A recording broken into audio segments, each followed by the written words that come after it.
आजी कशी आहे?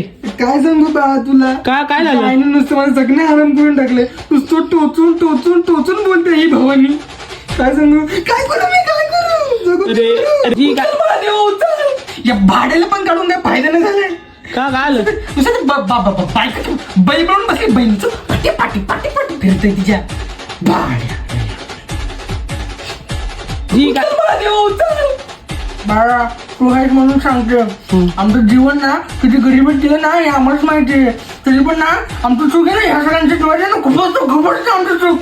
आमचं चूक खूप असतं आमच्या डोळ्यात. ही बाजूवाली बाई तुझ्याबद्दल खूप काय बोलत होती. कोण बाजूवाली? ही बाजूवाली आपली. ही बाजूवाली. हा. अरे हिला ना तर काही काम धंदीच नाही. दुसऱ्यांच्या बद्दल ना नुसतं चुगली करत असते, चुगली दुसऱ्यांच्या घरात. अजून काही कामच नाही हिला. त्या भवानीला चा मुर्दा बसले हिच्या. वाटू वाटू वाटू वाटू वाटू हिचं तर असं गेली. ए थांब